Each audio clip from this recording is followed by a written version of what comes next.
MPS Nova is a twinning project led by ITKB Nova in collaboration with Nova Medical School, both parts of Nova University of Lisbon. And MPS Nova aims to establish an European hub of excellence in microphysiological systems, fueled by pluripotent stem cells technology to strengthen ONL research and innovation capacity in the areas of chronic disease and host microbiome interactions.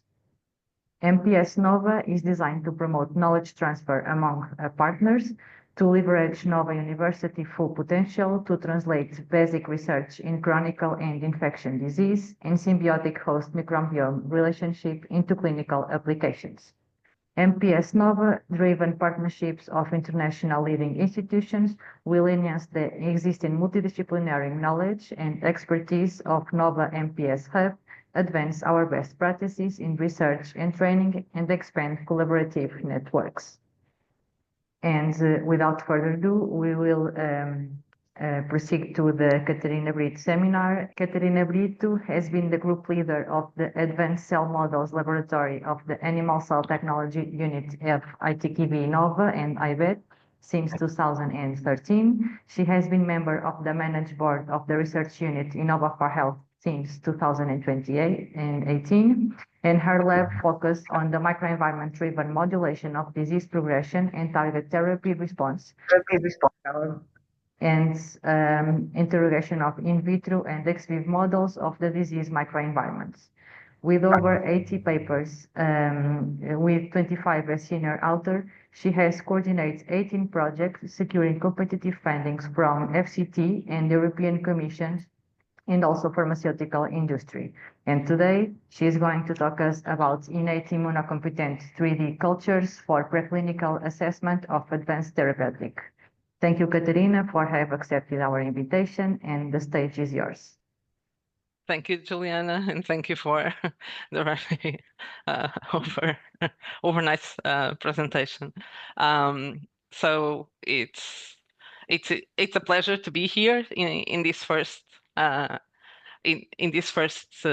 seminar of our series of what I hope will be a very interesting series. So I hope not to disappoint too much. So today I chose to our lab has been interested in trying to address cell microenvironments as a component of the disease process and in studying its impact in therapeutic response. And to attain so, we've been interested in modeling disease, and in fact, that's where the name of the lab came from. So to start to establish cell models in which we can represent key features of the cell microenvironment and its dysregulation in both disease, and in some projects we've been also tackling agents. So we've been using different approaches to establishing these models. We used a lot co-cultures because we are interested in the different cell types that compose the microenvironment. We've been using long-term cultures that, as I will show you, to represent states that are either require differentiation or later accumulation of pathological features. And in terms of cell types, we've been focusing as a renewable source of cells in induced pluripotent stem cells, but also on all other patient-derived cells and primary cultures. And then having this model, so a lot of our time is spent developing the model and establishing the model and validating its biological activities and representation and mimicry. And then, of course, we went to interrogate them and how this can be affected on one side to interrogate in terms of disease progression, but an important component of the lab, and what I'll show today, is related to how this cell microenvironment is contributing to response to therapeutics. And here we are working in different aspects, and today I'll focus on gene therapy. So we've been covering a series of different tissues, different microenvironments, and developing assays or models that can be used as assays. Today I'll focus on central nervous system models. So we've been using it for several applications. And recently we are very interested in understanding early tissue response to gene therapy vectors. So that's the application I'll mention today. I'll be happy to discuss any other time projects related with solid tumors and to liver models. And as I was mentioning, a component of the work is to try to have models as robust as possible so that they can be used as 3D culture platforms in drug discovery and development. And we've been lucky to collaborate with a series of pharmaceutical companies with whom we've been developing these assays. So a tool we use a lot in our in setting up our models, and especially the ones I'm mentioning today, is bioreactor technology. We've been focusing mainly on stirred tank bioreactions, but other and hopefully with the MPS project, we'll use more miniaturized and microfluidics-based approaches as well. But these stirred tank bioreactors have a series of advantages for culturing of models if we think in three-dimensional structures. Because, as you know, they are stirred tanks, so we can have a suspension of these cell models, and they are under stirring conditions. And an important aspect is that we can think of scaling up these models to very large settings. Of course, with models and iPS-derived cells, we never get to these scales. But another important aspect is the scale down. And it's the fact that we can have in these different scales very high reproducibility. And to some extent automation, in the sense that, for example, perfusion modes can be applied, and these are very important for long-term cultures and for mimicry of physiological processes. Another important aspect is that these systems will generate a pool of models. So this will be a batch of models that can be sampled a long time. So the same batch of models can be sampled a long time and can be interrogated, let's say, on a time scale. So this can also be advantages. The model I'm focusing today is derived from induced pluripotent stem cells, and it's a neural model. So this is a model in which we start with induced pluripotent stem cells. We differentiate them into neural stem cells, and these neural stem cells are then inoculated into the stirred tank bioreactions. So we have a period of an aggregation phase in which we generate the classical neurospheres, so aggregates of neural progenitor cells. And then through perfusion of neurotropic factors and differentiation factors, we have a period of approximately 30 days, in this case, 20 days, of this differentiation in which we attain what we call the neurospheroids. So these are small spheres of cells in which we have different cell types, as I will show you next. An important aspect is that we can generate them in a large batch, like I'm showing in a big bioreactor, but then we can miniaturize the system. And for specific interrogation, we can miniaturize it, for example, for this AMBER 15 cell culture bioreactor system, in which we can have around 10 mLs in each condition. And this is important for the interrogation. So for the culture of neural cells, for example, control of physiological oxygen is very important. These cells grow under low oxygen concentrations. So the fact that we have a bioreactor system in which we can continuously control dissolved oxygen and act on it if necessary is also very important to attain a very stable differentiation process and very robust differentiation process. So when we attain these spheres, as I was mentioning, they are around 120, 150 micrometers in diameter, and they are composed of neurons, as shown here by the MAP2 protein, and the presynaptic protein synaptophysin, and also astrocytes. And I'm not showing here, but we also have a population of oligodendrocytes. Over the years, we've been characterizing a lot these neurospheroids, and they are mainly composed of glutamatergic neurons with this typical protocol for differentiation we use. So here we can see those neurons with the VGLUT1 marker. We also have a large percentage of inhibitory GABAergic neurons. And we've also been showing that these neurons form active synaptic networks.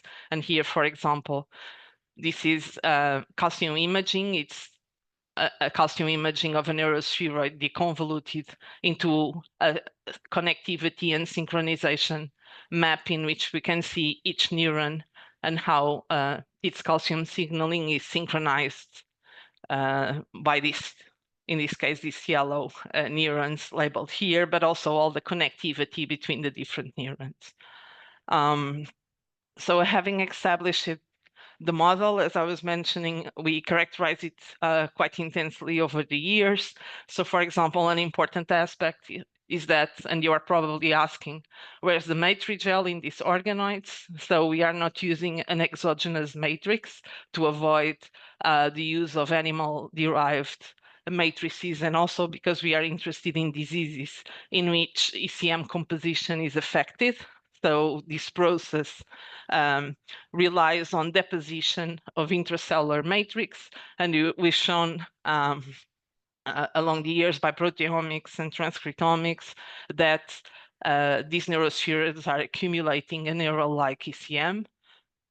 We modeled lysosomal storage disease with it, and we could identify, for example, synchronization defects seen in 3D that are not seen in other 2D platforms, and using extracellular matrices from other origins.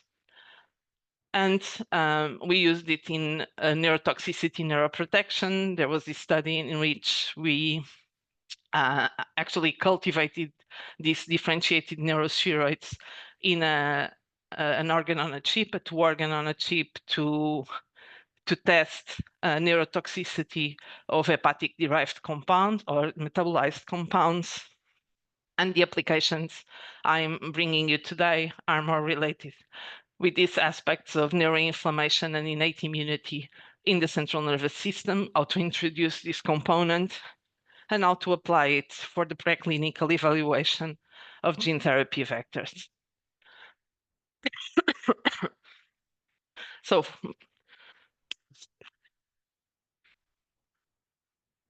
for the incorporation of brain-resident immune cells, so the microglia component, we cannot rely anymore on the neural progenitor lineage that we've been using so far. So typically these neural progenitors give rise to the all neural lineages, neurons, astrocytes, and oligodendrocytes, but microglia has an extra actually an extra embryonic origin. It's derived from progenitors that arise from the yolk sac during early development and then migrate into the parenchyma. So it has been there has been difficulties in introducing microglia into organoids and neurospheroids because they have to either, this implicates that different lineages have to co-differentiate simultaneously, or that they have to be introduced later. And typically when they are introduced later, they acquire an inflammatory profile when they get in contact with the neural lineages, and there is a lot of phagocytosis. So we hypothesize that because we have such a controlled system, we have the controlled oxygen, and we can maintain, because of that, cells in a more quiescent state that we might be able to, and also because as we are starting in neural progenitor cells for the neurospheroids and not directly from iPS, this differentiation is very directed. And there are not other lineages present there that also interfere sometimes with these interactions with microglia. So what we did, and I'm sorry for the complicated scheme, I'll guide it through it. So we start from iPS cell lines. We use different commercially available iPS cell lines. We differentiate our neural progenitor cells as usual, and then differentiate them into neurospheroids in the stirred tank bioreactors. And in parallel, from the same iPS cell lines, we generated microglia precursor cells, and then immature microglia that we introduced into the neurospheroids in this miniaturized stirred tank bioreactor system. So here, all the conditions of controlled oxygen, and in this case, it's not perfusion, but it's still a controlled media exchange mode are maintained. And we optimize culture parameters such as medium composition, of course, also agitation rates and more mechanical parameters, and then cellular composition by rates and time of co-culture. And finally, in the optimized conditions, we could attain integration of the microglia into the neurospheroids. So here on the left, this projection is showing a fraction of an inside fraction of a neurospheroid. And in red, there is MAP2 labeling neurons. And in green, we have TREM2, which is a microglial protein. As you can observe, this microglia is integrated within the neuronal network. So these microglia adhered and migrated into the inside. And they seem to acquire a quite physiological morphology, let's say, as they are quite ramified. We also used other protein markers of microglia. We could see they are along or spread across the neurospheroids, and they have this morphological plasticity, so different morphologies. To better characterize these neurospheroids containing the microglia, we perform single nuclear RNA-seq, and here in this UMAP projection, you can see that we confirm that indeed GABAergic neurons and glutamatergic neurons are the majority of the neurons we have in the neurospheroids, although we have other types. We have oligodendrocytes and oligodendrocyte precursor cells. And then we have a significant population of microglia. This microglia is highly expressing a series of proteins here, just exemplified, that are key lineage markers of human microglia. And they also express phagocytic machinery genes, so genes associated with phagocytosis capacity. And I don't know if you can appreciate here on the right. So here we are labeling microglia with CD68, and this absence of CD68 defines phagolysosome-like structures. And what we could observe in several cases is that, I don't know if you can see here, that these CD68 negative structures, they incorporate nucleic components, but also in white MAP2. So this suggests that this microglia is phagocyting in a physiological manner cells within the neurospheroid. And I'm not showing today, but we could, for example, also show that this impacts neuronal activity and probably corresponds to the typical pruning, synaptic pruning activity of microglia. So having demonstrated that the model is is working and functional. So we also tested it with a series of prototypical inflammatory stimuli, and we could see in both gene and protein expression that they were responding. So we moved to our scientific question, which is related with the potential early tissue response of AAV vectors. So AAV vectors, as you probably know, are currently the viral vector mostly used in vivo gene therapy. So they are considered, and all the preclinical data has been showing that they are very safe and effective. And allow long-term transgene expression, but these preclinical data has so a low translation rate into clinical trials. And what now it's being done is that, for example, you have to administer to the patients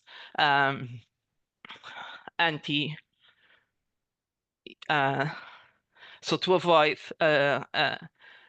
an immune response, you have to give corticoids to the patients, for example. And there are different aspects to this, because there is also humoral response. And in the case of the humoral response, people that have been pre-exposed to AAV cannot take these therapies. Here we are more interested in how a cell-based response is elicit, and how the early response to the vector can be causing this impact. And a very important aspect is that indeed the preclinical models, even the primate models, could not model adequately these responses. So human models become of higher order. So we are working within the scope of an European project, an IMI funded, which is RDAT, that is trying to provide tools to evaluate the safety and effectiveness of advanced therapies. Within this, we have as tasks to assess vector tropism, transduction efficiency, cytotoxicity, and to try to address innate immune response to these viral vectors. So to try to address this, what we did was to take our microglia containing neurospheroids and transduce them with a recombinant adenoviruses, in this case adenoviruses serotype 9, which is the only one capable of crossing the blood-brain barrier. So it's of high interest for CNS diseases. So this is a neurospheroid that has been transduced. As you can see along the depth of the neurospheroid, we have cells expressing GFP, the transgene in this case. And we could assess the tropism of these viruses in human cells. So we quantified the percentage of MAP2 positive neurons that were also GFP positive, and the percentage of vimentin positive astrocytes that were also GFP positive. And as you can see, there is transduction to both neurons and astrocytes. And there is not a difference between neurospheroids that don't have and have microglia. So I hope I showed you that these stir-tank bioreactor are versatile 3D culture strategies, that they allow these long-term cultures and this in-depth characterization of the microenvironmental dynamics in disease, but also to study particular aspects such as the role or the involvement of this innate immune microenvironment in response, in this case, to the viral vectors. And just to finish, to thank the people that were involved in the work. So these neural models have been in the lab for a decade now, so there were a lot of alumni involved. But this recent work on microglia was mainly the PhD work of Catarina Gomes that just finished her PhD. And is also a work that involves collaboration with a lot of people. And thank you, the funding, and thank you all for bearing with me. Thank you. I'm more than open to questions. Thank you, Catarina, for the nice presentation. Does anyone have questions? Sandra? Hi, Catarina, very nice. My question is about your, well, the virus that you are testing, the RAAV9. Do you think it will be interesting to test tropism of these vectors, this virus in retinal organoids? Or Yes, is it something? So actually, I must say that the only work that addressed tropism of this in a human context in neural cells is on retinal organoids, because Oh. AAVs are but there's not Okay. much work on that as well, I must say. This is an area in which there is a scarcity of data available on human tropism and human interactions in a complex microenvironment. Yes. So, but then that is already done, tropism in retinal. There is that's a publication on it that I'm aware. There's one publication Just on it. one, just Yeah, one. yeah. Okay, because we are, as you know, we are also trying, and we just start with a cell line, but of microglia. But our aim is also to include microglia in our retinal Yeah. organoids. So I will ask you that, or I will try to find that reference, and maybe if there are still open questions, maybe we Yeah, can I'm sure we there can are. address that as well. I'm sure Okay. there are. Okay, I'll great. send you the publication. Thank you, Catarina. Thank you.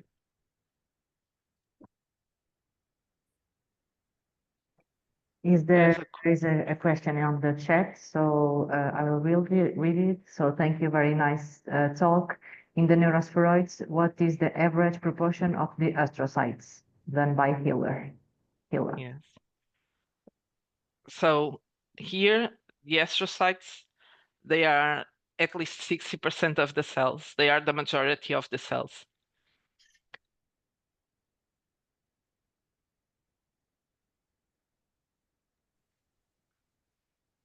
Okay, does anyone else have a question? May I ask a question, Juliana? Yeah, Catarina. yes. Great talk, as usual, and amazing of data. I was wondering if you ever tested to use, for instance, lines of microglia instead of iPSC-derived microglia in your spheroids, and if you have any advice of someone who's trying to struggle with some cell lines, what is your advice? Should I trust them? As you probably know, we started with some cells, and some you were kind enough to lend us. So the issue here is we are very interested in the functional aspect, right? But also on identity, because when you start mixing cells, you have to be very sure of your identities. And what we found with the cell lines was that they were not very robust. So this happened a lot with it also, for example, with macrophages, we also work with peripheral macrophages, and there is this THP1 cell line. It's a bit, so in some, you have expression of key markers at gene level, but not at protein level, sometimes not only at gene level. Then they respond very amplified to some kind of stimuli, but they don't respond to others. So I would say with cell line, so if you know the type of response you are aiming for, you can validate your cell line source for that type of response, and that's okay to use that type of cell line, right? If you have no clue of what the response might be, and that's the case here with the gene therapy vectors, and we are expecting mild responses because we know the signals are not high, they are transient. So then I would advise to try to go with a cellular system that has all the machinery in, or at least most of the machinery in place, right? Yeah, I totally agree.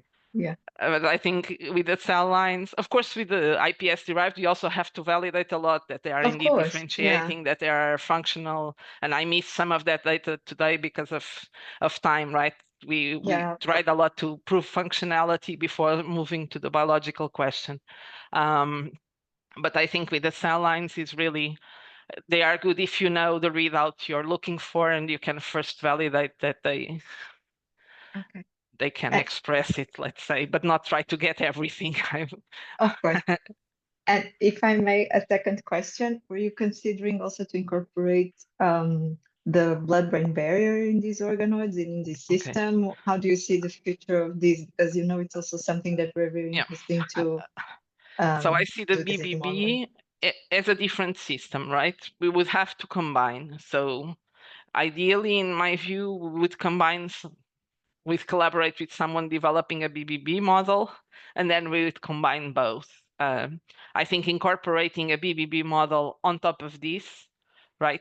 Here we have it's a small homogeneous model, no regionalization. So, and those are things you need for the BBB. So I would combine them, but it's something for sure that is interesting. What we are also interested, and that's in the perspective of a cell model once again, is so endothelial cells, pericytes, other cells are also contributing in a secretory profile, so they are also reacting in terms of innate immunity. That we are doing some trials, but never with the barrier function, let's say, incorporating. Because even for microenvironment modulation and everything, as you know, it will be vital for the system or even some sort of vascularization.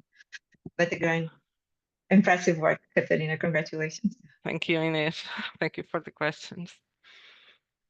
Thank you, Catarina. Let's move on to Martin. And Martin is the CEO and co-founder of Dynamic 42, a biotech company specialized in human in vitro organ-on-a-chip models. He has been working and researching with on-chip cell culture applications since 2010, and since 2021, he is a board member of the European Organ-on-a-Chip Society, where he's implementing the working group on science and technology implementation. And today he's going to tell us about how to get started with an organ-on-a-chip. Thank you once again for accepting our invitation, and you can start whenever you want.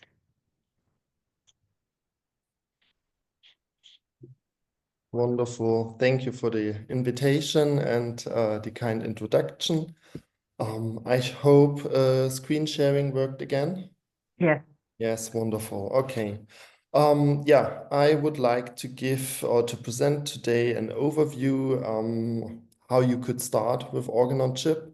I was visiting the kickoff meeting for the MPS Nova twinning project, which was very nice and a lot of fun. And I experienced that most of the groups who want to start still struggle a bit how to start or are a bit afraid of. So I chose this topic to give you a bit more guidance and to show how you could approach a model design more on a high level so that it is also transferable to different kind of models.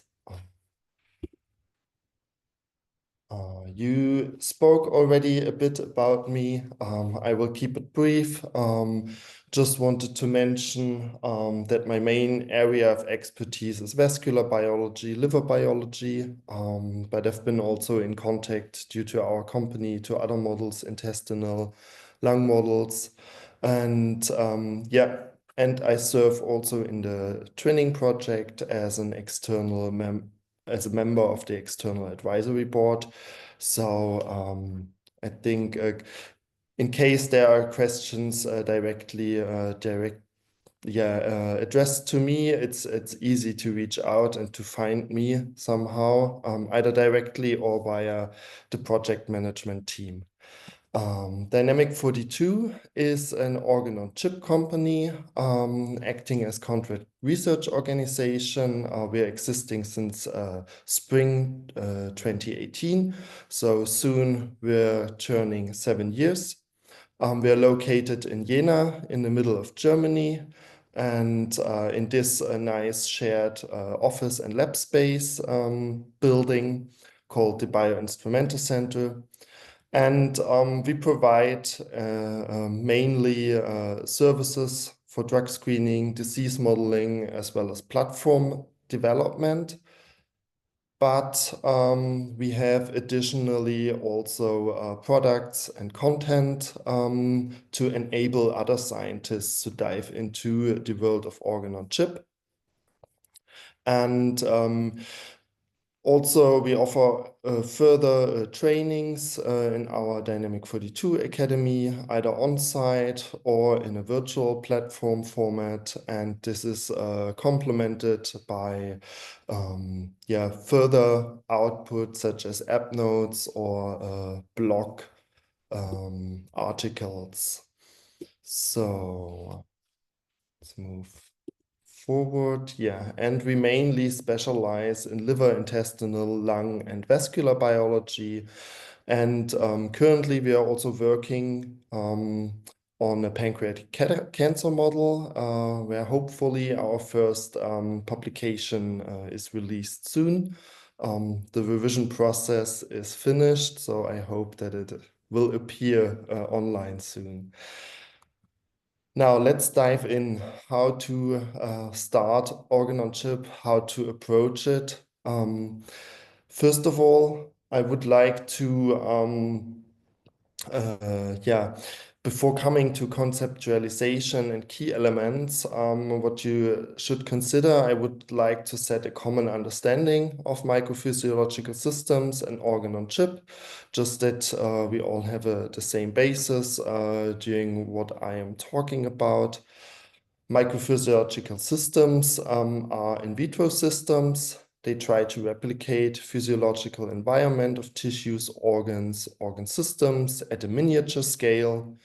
And there are some key areas or key foci light on, like architecture, biological function, nutrition, nutrient and physical gradients, for instance, and biomechanical stimulation can be incorporated.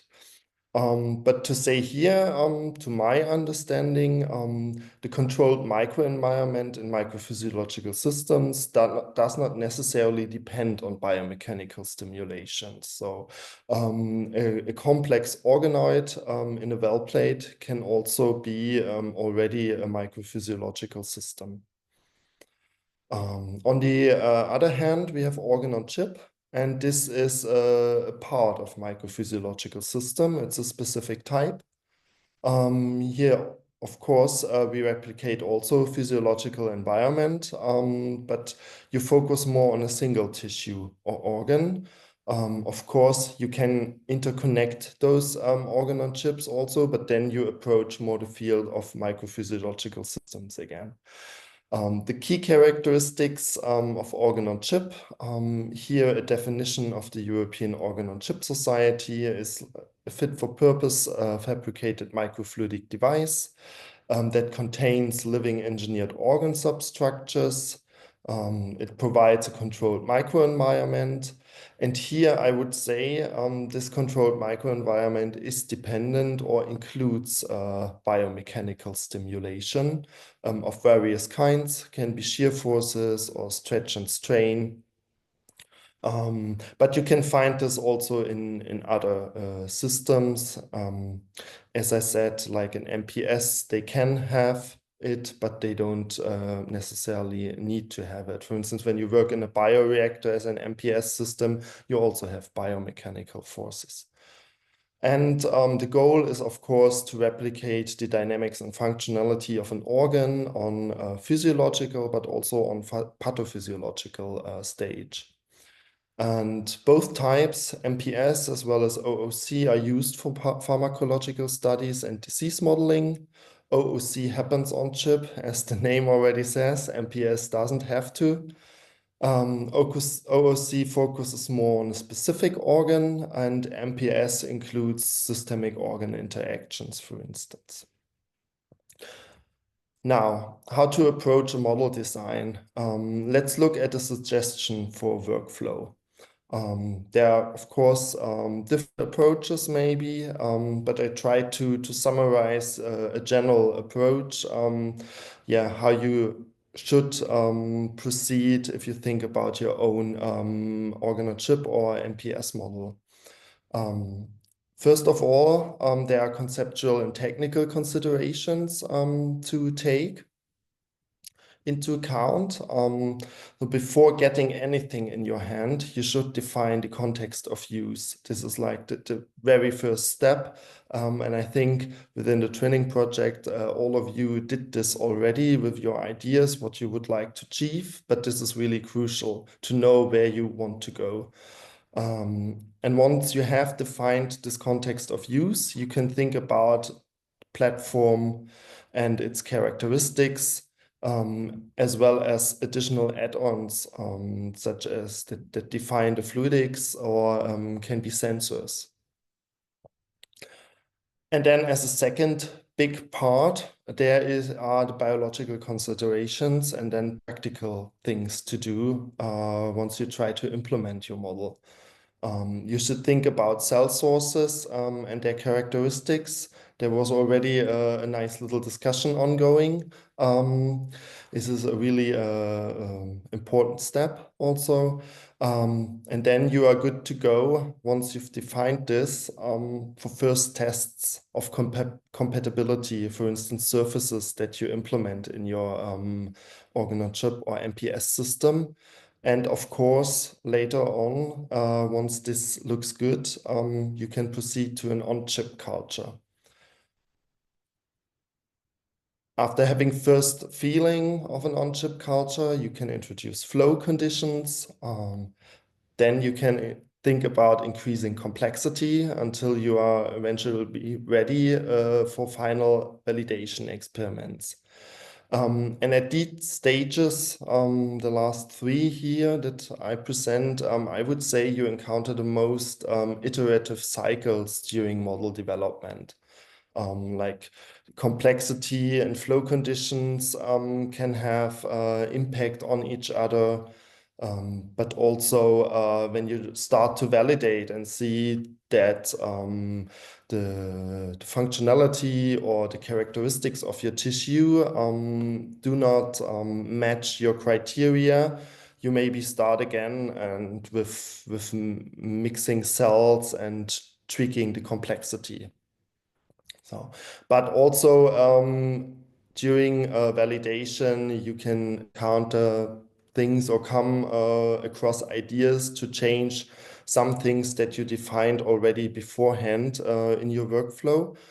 So this is a quite complex process, and you should be aware that it is completely normal to have here a lot of iterative cycles. Now let's have a closer look. Before diving into technical details, you must clearly define the purpose of your system. What organ are you modeling? Is it a heart? Is it a lung, a heart, or a brain? And none of them are alike, certainly.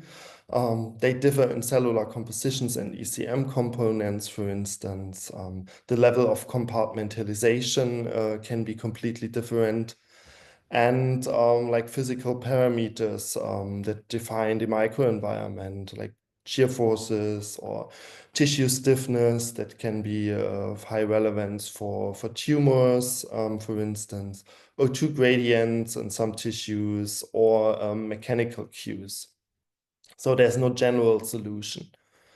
Of course, next to the organ, you should also be sure about what are you going to test or investigate.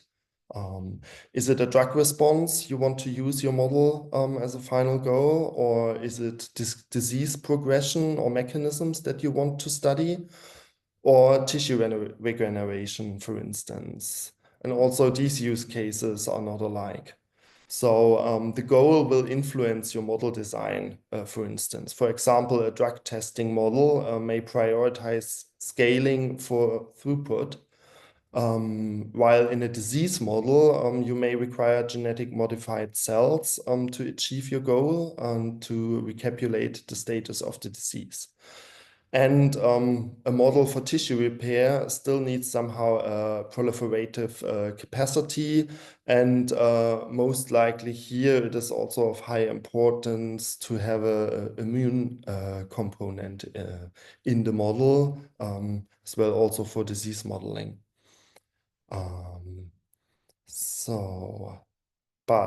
Yeah.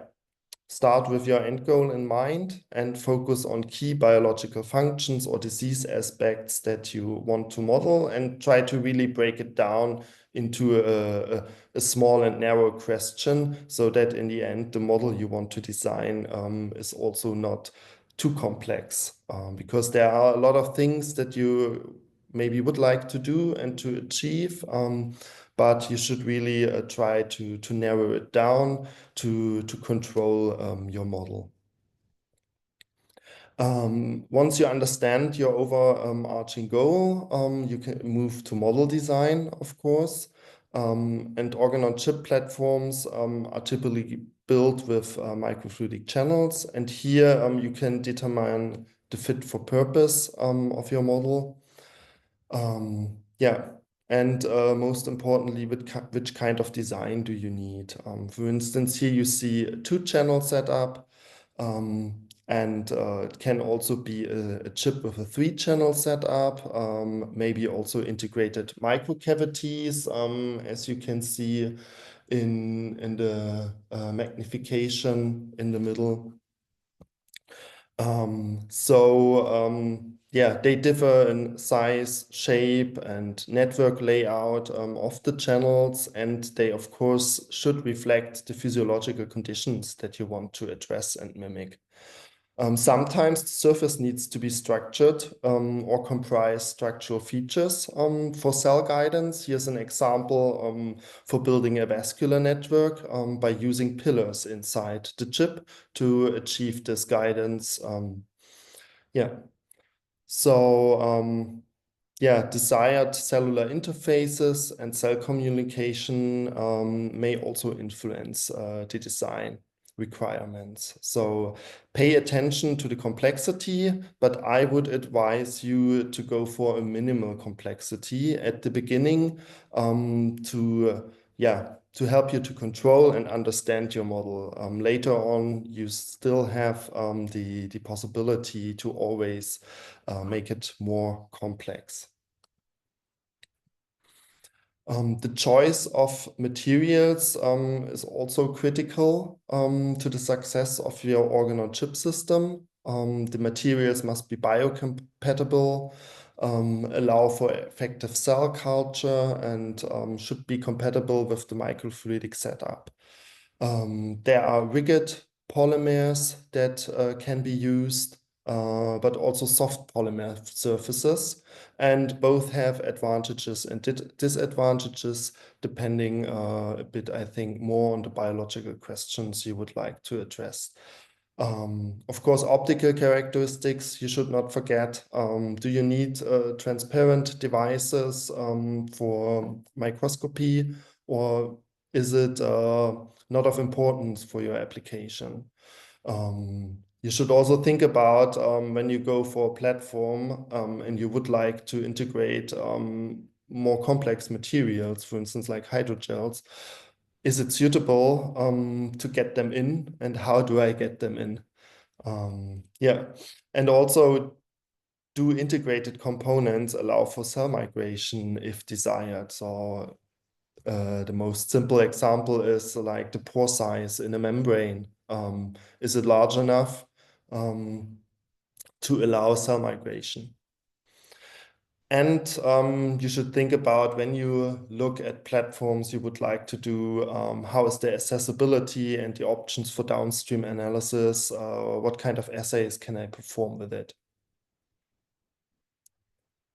Now coming to fluidics and sensors. It's like, I would say, here you determine the technical add-ons you need, what is necessary to run your system.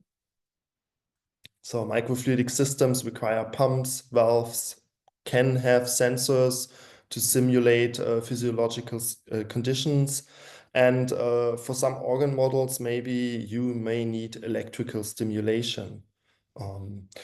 There are different systems to choose from, for instance, regarding pump systems, peristaltic pumps or syringe pumps. Of course, that you can use them in different settings. And there you should also think about, when choosing the technical devices, how would you like to have the final layout of your experimental setup? For instance, when you want to go for drug dosing, you would like to prefer maybe a setup with a second pump where you can individually dose the drug into the system without directly adding it to the reservoir and having it complete in the system all at once, going more for dynamic drug cycles, for instance, like it is in a patient. Also, which kind of accessories you would like to use, types of reservoirs, especially sizes. So the volumes you would like to use to nourish your models, and also the size of the tubings. And here you should have in mind the whole system volume and also the dead volume of the tubings, so that you know in case you run into trouble detecting analytes, that you know where to tweak and where you can maybe save volume and scale down. And you should think, do you need sensors in your systems, for instance, to control or monitor the oxygen level? That could be of interest when you want to introduce zonation in a liver model, that is depending on many factors, but also oxygen plays a role. Or you would like to control the microenvironment to introduce microbiome into an intestinal model. But also here, go for practical and easy systems first. The cells will be the heart of your model, of course. They define functionality, and the minimal needs for setup will define also the complexity of your model. Which cell types do you need and which source fits your goal? There are cell lines available, primary cells or stem cells that you can differentiate into your desired cell types of need. And yeah, how many cell types do you need at least to achieve your goal? You should also think about, is a co-culture approach in the beginning sufficient, or do I need 3 cell types at least to model all aspects? So these are some considerations. And what characteristics should the cells have, and which the whole model in the end? And also here in the beginning, to get a feeling, you can aim for simple setups and compositions that still support the desired functionality, meaning it is also at a beginner's point of view okay to start with cell lines and switch to iPSC or primary cells that have maybe more relevance in a later step, once you have a feeling for the whole system and how you can control seeding and operating of your device. And if you start from scratch, it is important to test the growth characteristics on the materials. If you go for established chip designs or MPS designs already, you do not need to worry about this. Then you know already it works from other applications. However, it is sometimes important to test like integrated membranes, meshes, or hydrogels with your cells, or even chip material if it's completely new. And yeah, here I would advise you to perform material testing off chip if possible, because it is more convenient, more straightforward, and you might not waste expensive tools. It is better to perform. And yeah, you can go for optimizations like surface modifications that can help to stabilize the system. Sometimes adding a second cell type can also be the solution. Once everything looks good, and then you can start refinement of testing and start with on-chip work. And here the question is, do the different conditions support on-chip cell growth? You have different cell to media volume ratios, for instance, in small chip channels, that can result in a diminished nutrient supply. So here, for instance, as an example, off chip, everything looks good, and on chip, the cells do not feel happy at all. Could be a reason. Here, in the beginning, you should also focus on define and practicing seeding or loading methods. Here, for instance, a progress in spheroid loading on one of our chips. And I would advise master one cell type before you start to add the next. So go step by step. And yeah, a good advice is also when you start with on-chip work, get familiar with the chip of your choice and practice liquid handling with water first. By this, you can still use the chip. You do not waste it by introducing maybe cells right away, and that does not work. By addition of flow conditions, you can further refine the setup and then also the growth condition. Most importantly, to test how your model tolerates a perfusion. Ideally, you can start with one cell type. If your model has a vasculature, I would advise to start with the endothelial cells in the model on chip for perfusion, because these are the cell types that should tolerate perfusion, because also in vivo they experience a lot of shear forces through the bloodstream. Yeah, look not just for tissue integrity, but also pay attention, how characteristic markers or the functionality changes. So here, I hope it works. Are two videos, for instance, a static growth in a gel without growth factors. You see there's not really something happening. And when we introduce endothelial cells in a gel and with growth factors and perfuse this, you see then that we can achieve by this outgrowth of a tubular network on chip. Use literature as orientation. There's plenty out of it, especially when you want to be a bit more precise about flow profiles. And don't stress yourself. The model parameters are an approximation. The human body is really complex. You won't achieve it in an organ on chip to be really perfect. So be patient and don't get into stress. Then once you have a cell type in the chip, you can think about adding more and getting complex, exploring cell interactions and finding the right combinations. A key question is, will your envisioned setup work? Try different combinations and cell-to-cell ratios.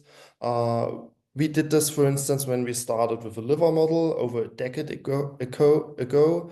And here we saw with increasing complexity by adding more cells. You see also we worked back then also with cell lines when we started. We saw sequential improvement, for instance, of the expression of CYP enzymes in our model. At this point, seeding and loading strategies are most likely to be redefined or refined, and you can balance here tissue growth, nutrient supply, and physical properties. And again, go step by step and characterize, validate in between if everything looks good. Validation, that's then the last point. It's like the key goal before you really can use the model for your desired assay. You confirm the accurate model function. Does your model mimic the desired key elements? Like you can compare it, for instance, with primary tissue to check, or test basic functionality. But you can also use, for instance, reference drugs if you want to use it for drug testing and see, do I get the response I want? Or in disease modeling, for instance, key events like immune cell attachment and migration into the tissue. Yeah. Validation is crucial for final functionality and the experimental setup, and do it often at some really key points during your model development. So, and with this, I want to conclude.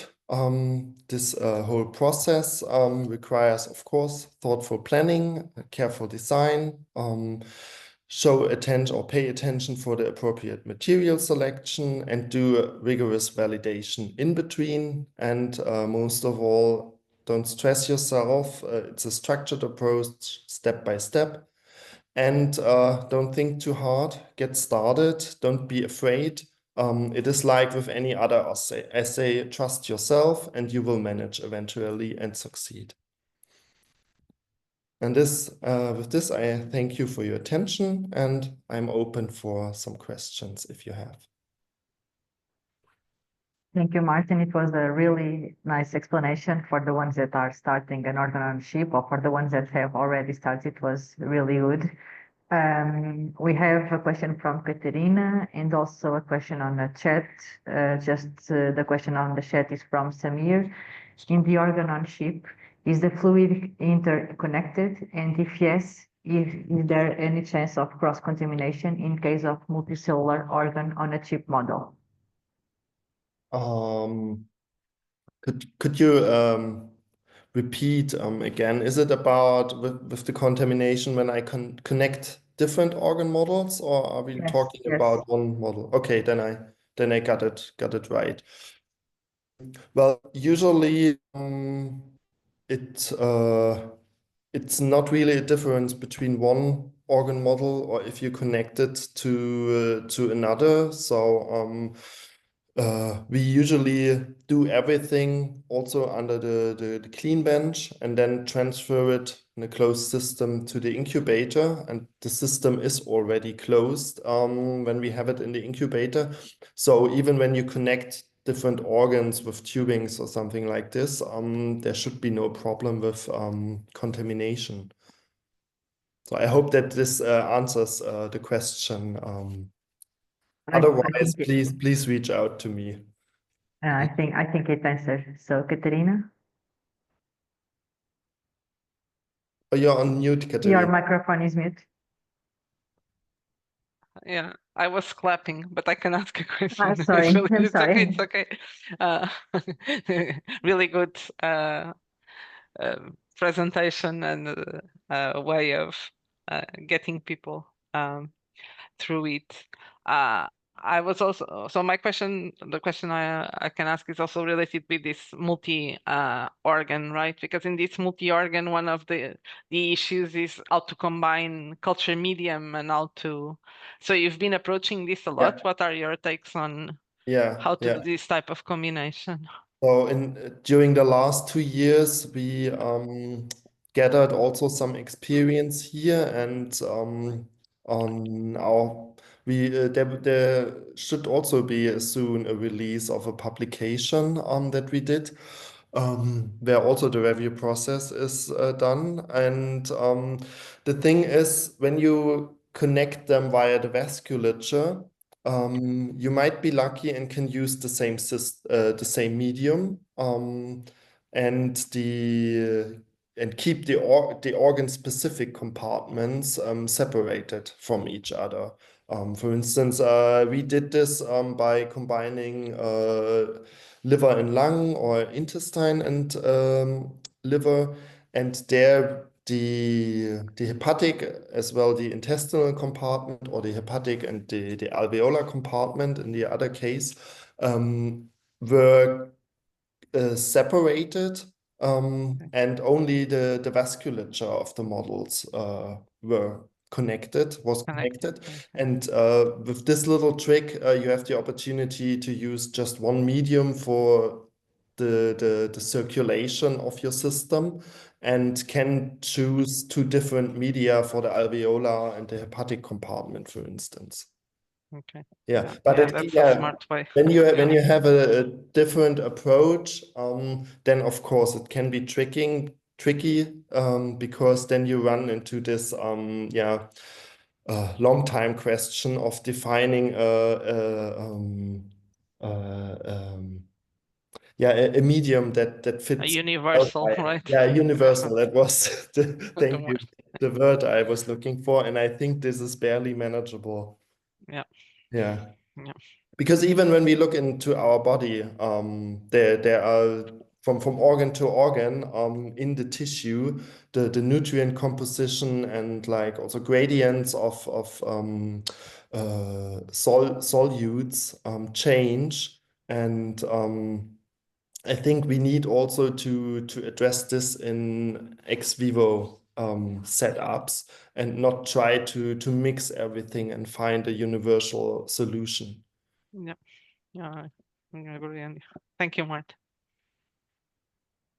Thank you, Martin. If there is no other questions, I thank again our speakers, Catarina and Martin, and all the ones that are attending our seminars, and I hope to see you all in the next MPS seminars. Thank you, everyone. Bye-bye. Bye. Thank Thank you. you. Thank you. Bye-bye.